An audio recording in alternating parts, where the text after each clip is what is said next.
If a single Christian can answer this question, I will leave Islam. Your definition of an answer is highly restrictive and very eisegetical, but I'm a single Christian who conforms to the definitions of words, so let's hear it. Why does God not answer Jesus' prayers when Jesus says in the Bible that God always answers his prayers, but then he prays to be saved on the cross and he's not saved? So this is a loaded question and a straw man. God reveals things to us in different ways, sometimes directly, like with the prophets or prayers, but sometimes indirectly, insofar that he ordains things to happen within our world that reveals his will without him ever having to speak to us. It is biblically consistent with John 11:42 to say that God hears all of our prayers and answers them as well. But those answers don't immediately have to come in that moment of prayer, and those answers may not be the ones that we would like to hear. The semantic definition of an answer is broad. It's not confined to a simple yes. In this case, God's answer to Christ was a simple no. And Jesus was humble in the case of a subsequent declination because he says, "Not my will, but your will be done." So the no is fulfilled by the clause of "Not my will, but yours be done." That seems like the most simple contradiction ever. If Jesus says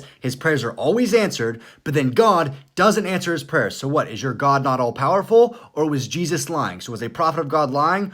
The final prophet of God. All prophets in the Bible were ultimately prophesying of Jesus. If you really want to follow the prophets, read what they actually taught. Is a prophet of God lying, or is a God not powerful? This is a false dilemma fallacy. Jesus never lied because he never made the claim that he would be saved. Diothelite Constantinopolitan Christology shows us that Christ made a humble request to his Father via his human will to be saved. A request is an appeal. It's not a false dilemma or a lie. The Bible nowhere states that God wished for Christ to live, but he was too weak to stop it.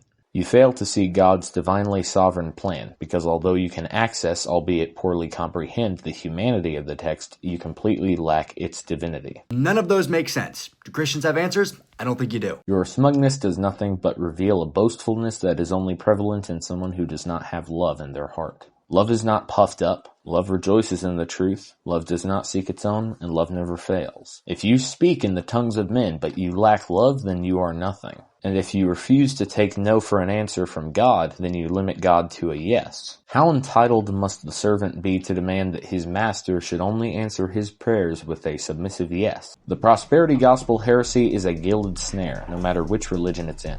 Don't be so arrogant as to think that God is nothing but a mere fairy godparent or your own personal cosmic bellboy.